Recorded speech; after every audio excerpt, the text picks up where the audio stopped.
بسم اللہ الرحمن الرحیم الحمد للہ رب العالمین والصلاة والسلام علی رسولہ الکریم وعلی آلہ واصحابہ اجمعین وعلی کل من تبعہم بإحسان الی یوم الدین۔ اللہ تبارک و تعالیٰ کا فضل و کرم ہے کہ اس نے ہمیں اپنی زندگی میں ایک اور رمضان عطا فرمایا، اور اس کا بیشتر حصہ گزر چکا اور آج اس کا آخری جمعہ ہے۔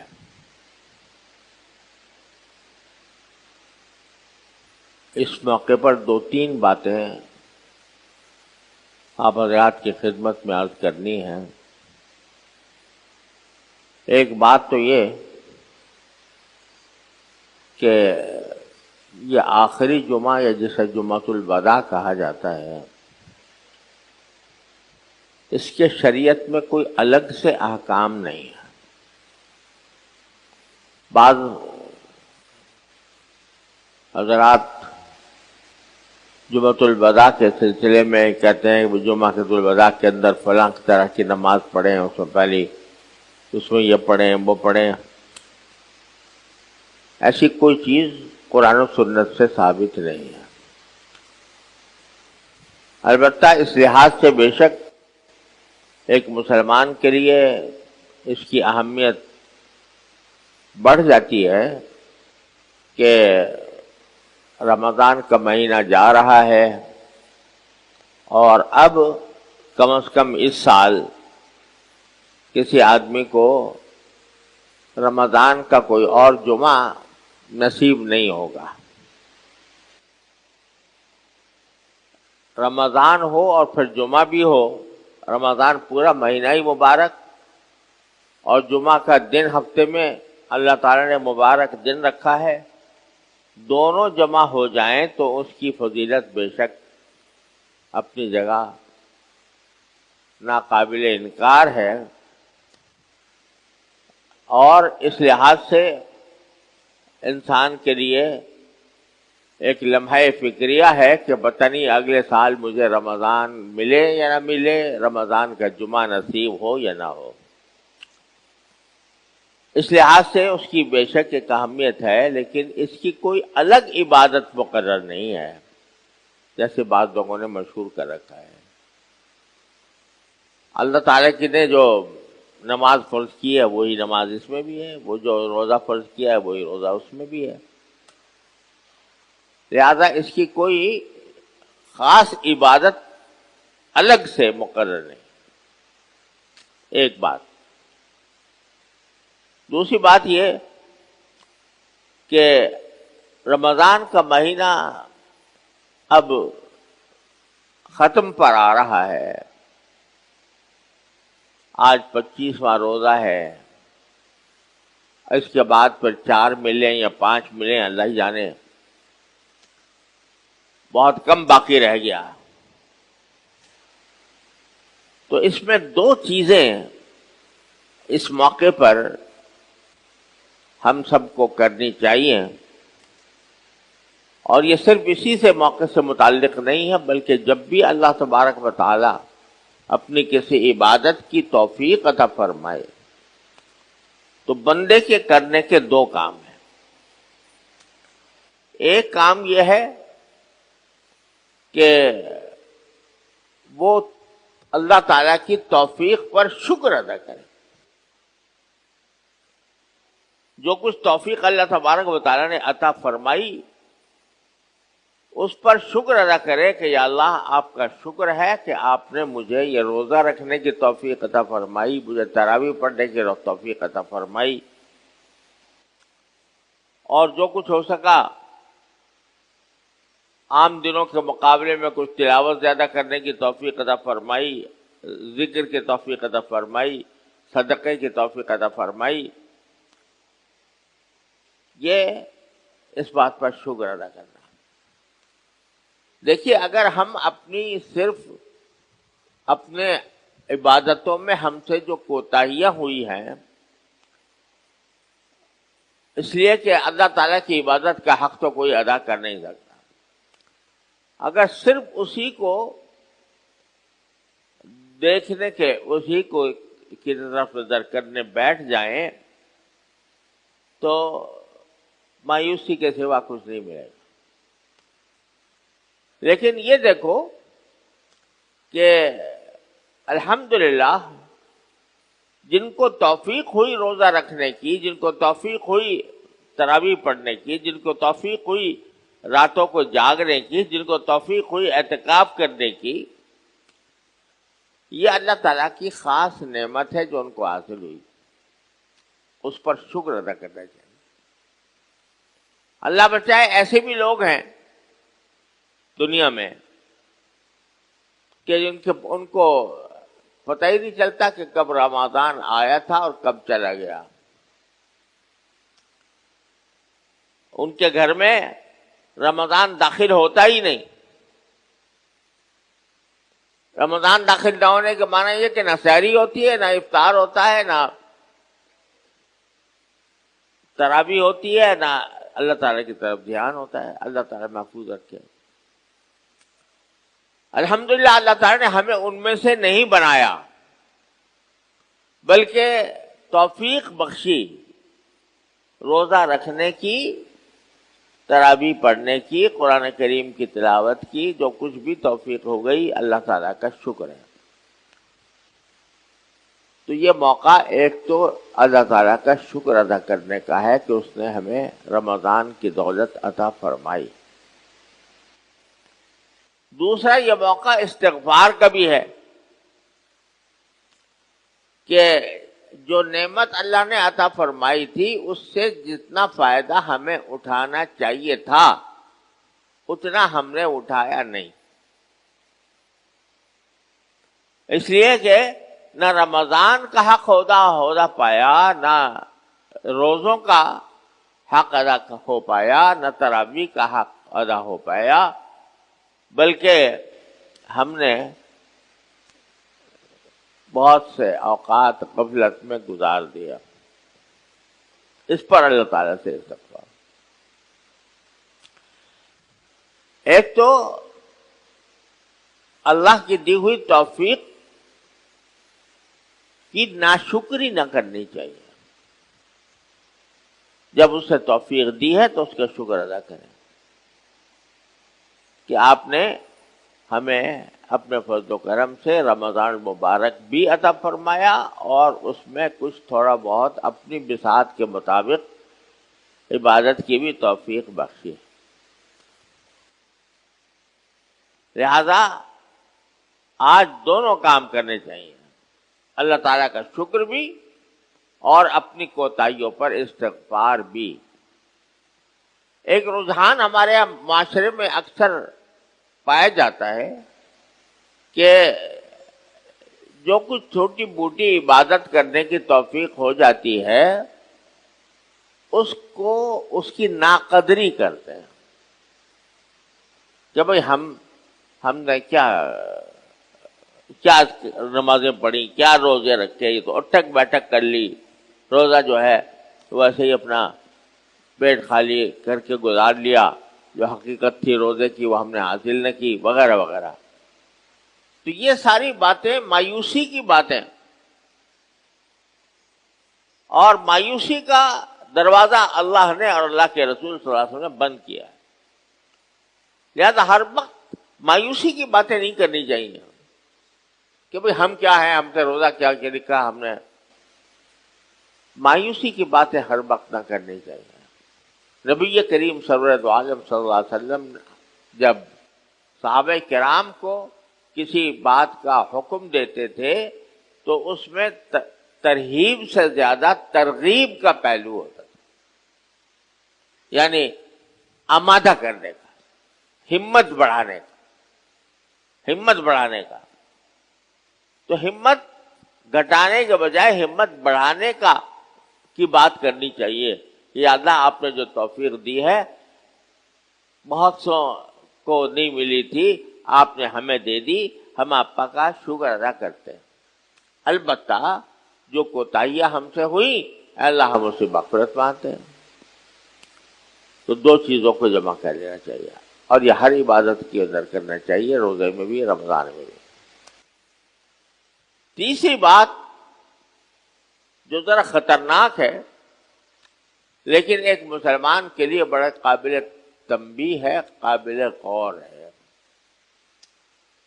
وہ کیا ہے؟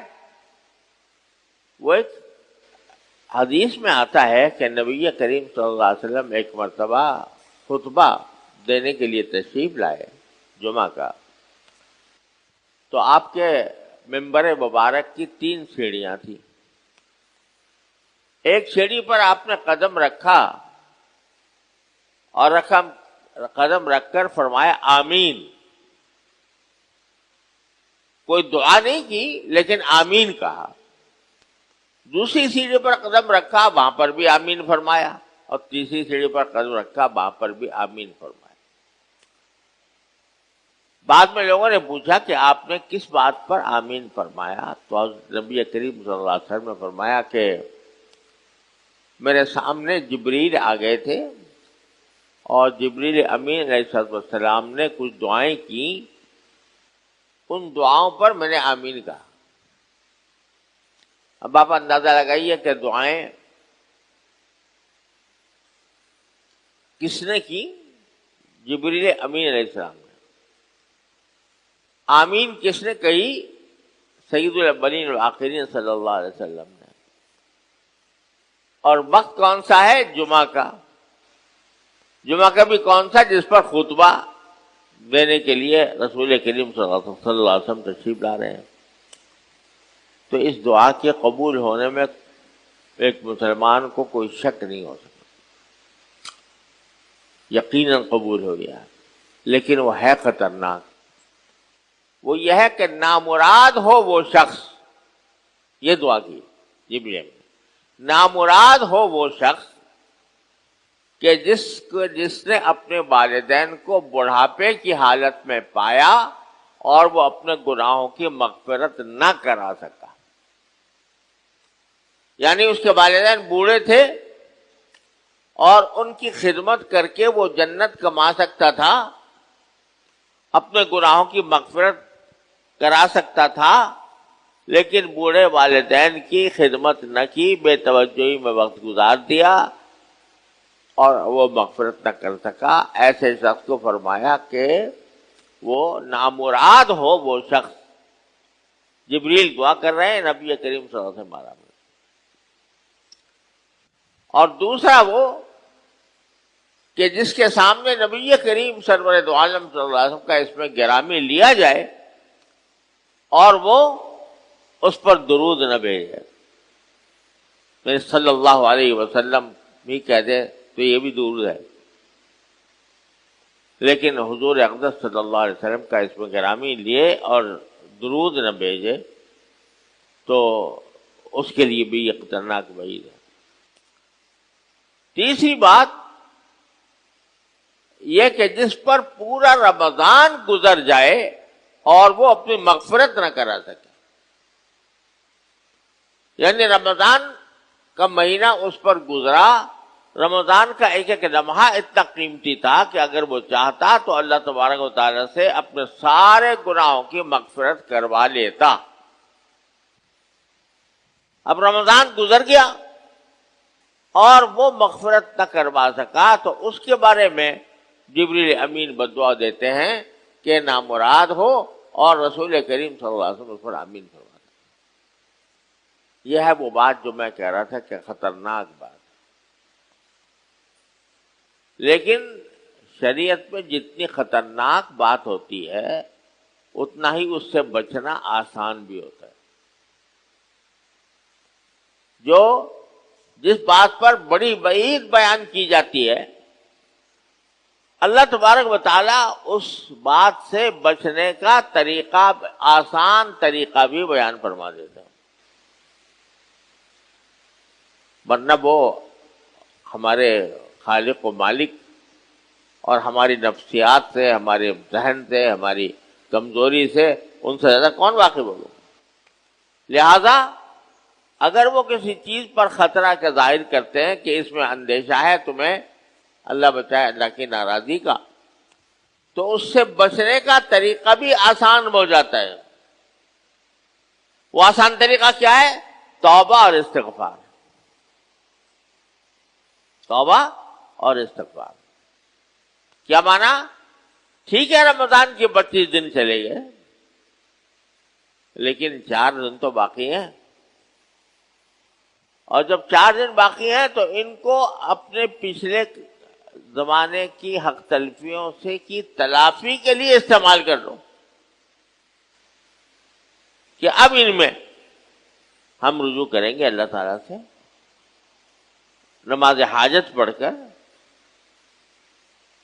نفلیں پڑھ کر، اور 2 راتیں ابھی ایسی باقی ہیں جن میں جمع قدر ہونے کا احتمال ہے، 27ویں شب بھی اور 29ویں شب بھی۔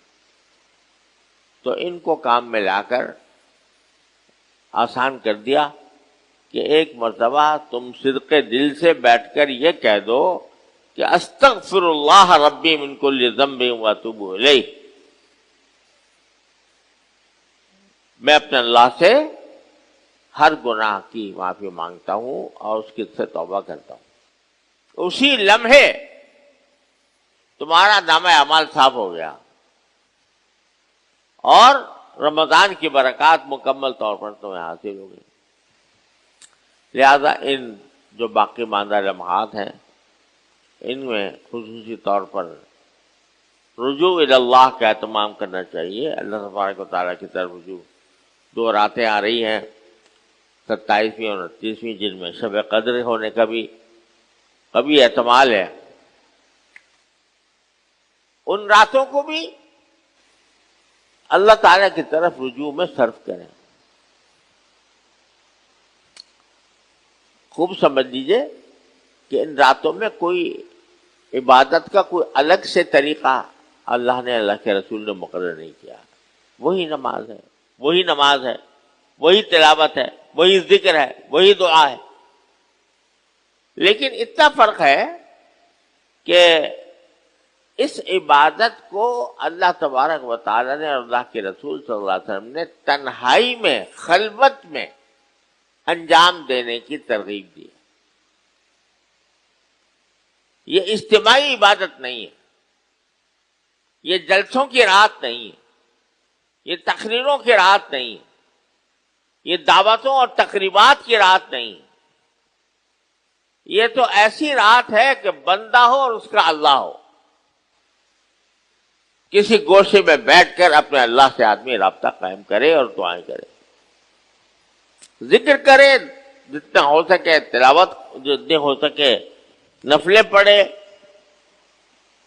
8 کم سے کم، اور جتنی ہو سکے تلاوت کرے، جتنی ہو سکے دعا کرے۔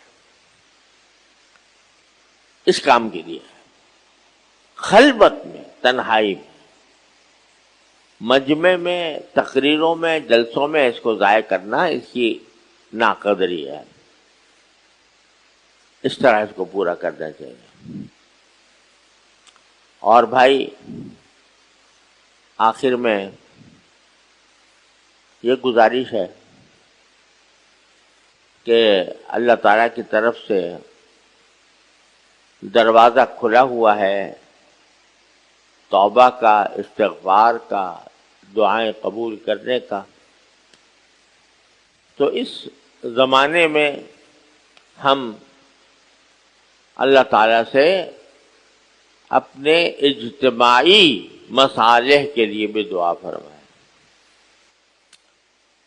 اپنے ملک کے لیے۔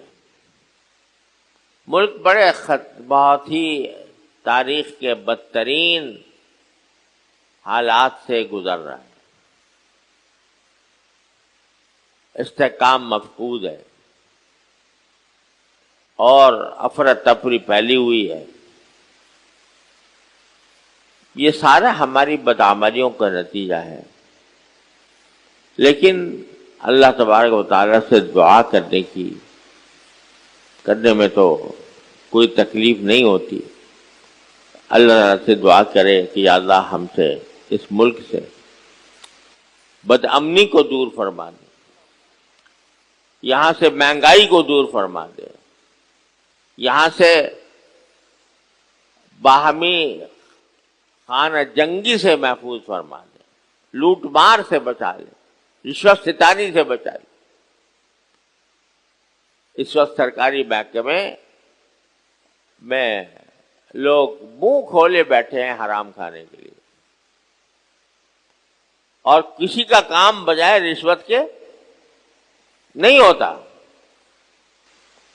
تو اللہ تعالیٰ سے مانگو یا اللہ ہم اس مصیبت کا گرفتار ہیں، اس سے ہمیں نجات عطا فرمائیے، اور یہ ملک جس کام کے لیے بنا تھا اللہ تعالیٰ اس کو اپنی رحمت سے اس منزل تک پہنچانے کی توفیق عطا فرمائے۔ تنقیدیں تو ہم بہت کرتے ہیں، تبصرے بھی بہت کرتے ہیں، ہماری مجلسیں سیاسی تبصروں سے بھری ہوئی ہوتی ہیں، لیکن جتنا وقت ہم ان سیاسی تبصروں میں صرف کرتے ہیں، اتنا وقت اگر اللہ تعالیٰ سے رجوع کرنے میں صرف کر دیں کہ اللہ یہ حالات آپ کے قبضے میں، آپ اس کو دور کر سکتے ہیں، اپنے فضل و کرم سے ہم سے بلائیں دور فرما دیجیے، تو یقیناً وہ بے اثر نہیں ہو۔ اور اسی میں ہر جمعہ کو میں عرض کرتا ہوں کہ فلسطین میں جو کچھ ہو رہا ہے وہ ہمارے دل کا ایک بہت بڑا زخم ہے، جس کی سنگینی کو الفاظ میں بیان نہیں کیا جا سکتا۔ 30,000 سے زیادہ شہداء، جن میں بہت بڑی تعداد عورتوں بچوں کی ہے، اس ظالم دشمن نے ان کے ساتھ جو وحشت اور بربریت کا معاملہ فرمایا ہے اس کی تاریخ میں نظیر ملنی مشکل ہے۔ اور افسوسناک بات یہ ہے کہ اس ظلم اور بربریت پر غیر مسلم دنیا چیخ رہی ہے، مظاہرے کر رہی ہے، اپنی حکومتوں سے مطالبے کر رہی ہے کہ اس جنگ کو بند کرائے اور اس میں اس کے ساتھ نہ دے۔ لیکن انتہائی افسوس کا اور شرم کا مقام ہے کہ عالم اسلام مراکش سے لے کر انڈونیشیا تک اس طرح چپ سادھے بیٹھا ہے جیسے کچھ ہو ہی نہیں رہا۔ لے دیکھ کر بیچارے الجزائر نے اقوام متحدہ میں قرارداد پیش کی، غنیمت ہے کہ وہ منظور ہو گئی، لیکن ساری زبانی جمع خرچ ہو رہا ہے، اور لوگوں کو تو اور دوسری حکومتوں کو اور دوسرے عالم اسلام کو یہ توفیق نہیں ہوئی کہ اس قتل عام کی مذمت میں ہی 2 کلمہ کہہ دیتے کہ جائے کہ ان کی کوئی مدد کرتے، جائے کہ ان کو عسکری طور پر یہ مدد پہنچاتے۔ یہ ہم اس قعر مذلت میں گر گئے ہیں کہ جس سے آگے کا تصور کرنا مشکل ہے، ایسے قعر مذلت میں ہم گر چکے ہیں۔ تو بھائی ان راتوں میں اللہ تبارک و تعالیٰ کی بارگاہ میں فلسطین کے مسلمانوں کی فتح کے لیے، بیت المقدس کی آزادی کے لیے اللہ تعالیٰ کے سامنے فریاد کرو۔ مسجد اقصی پکار کر ہر مسلمان سے یہ مطالبہ کر رہی ہے کہ مجھ پر حملہ ہو رہا ہے، مجھ پر یلغار ہو رہی ہے، مجھے گرانے کے منصوبے بنائے جا رہے ہیں، مجھے منہدم کرنے کے منصوبے بنائے جا رہے ہیں، اے مسلمانوں تم کہاں ہو؟ مگر ہمارے حکمرانوں کے کانوں پر جوں نہیں رینگتی، لہذا اللہ ہی سے مانگو۔ اللہ حکم الحاکمین ہے، سارے بادشاہوں کا بادشاہ ہے۔ یا اللہ اپنے فضل و کرم سے ہمارے حکمرانوں کو بھی ہوش دلا دیجئے، ہمارے حکمرانوں کو بھی ہوش آ جائے کہ ہمارے بھی کچھ کرنے کا کام ہے، اور وہ اس معاملے پر اہل فلسطین کی مدد کریں، اور ہم جن کے ہاتھ میں کوئی طاقت نہیں، کوئی فوج نہیں، ہم کم از کم اتنا تو کر سکتے ہیں کہ ان کے لیے دعا کریں، جو کچھ مالی امداد ہم پہنچا سکتے ہیں وہ مالی امداد پہنچا دیں، اور اللہ تعالیٰ کی بارگاہ میں دعا کریں۔ دیکھو دعا جو ہے اگر مسلمان سچے دل سے کرے اور سارے مسلمان مل کے کریں، یہ بہت بڑا ہتھیار ہے، یہ میزائلوں سے زیادہ بڑھ کر ہے یہ ہتھیار۔ اگر سب اس کا اہتمام کر لیں تو باقی رمضان کے اندر اس کا بھی اہتمام کیا جائے۔ اللہ تبارک و تعالیٰ اپنے فضل و کرم سے ہمیں کفار کے ظلم و ستم سے نجات عطا فرمائے، اور صحیح معنی میں آزاد مسلمان ریاست ہمیں بننے کی توفیق عطا فرمائے۔ وآخر دعوانا ان الحمدللہ رب العالمین۔ بھائی جو حضرات دھوپ میں ہیں نظر آ رہے ہیں، تو وہ نیچے تہخانہ بھی ہے، ہاں گل کے سامنے باب فاطمہ کی طرف سے اس کا دروازہ کھلا ہوا ہے، وہ نیچے تہخانے میں بھی جا کر نماز ادا کر سکتے ہیں۔ اوپر کی بھی منزل ہے اور نیچے تہخانہ بھی ہے، اس میں جا سکتے ہیں۔ دوسرا اعلان یہ ہے کہ انشاءاللہ عید الفطر کی نماز یہاں دارالعلوم میں 7:30 بجے طے کی گئی ہے۔ انشاءاللہ عید کی نماز 7:30 بجے ادا کی جائے گی۔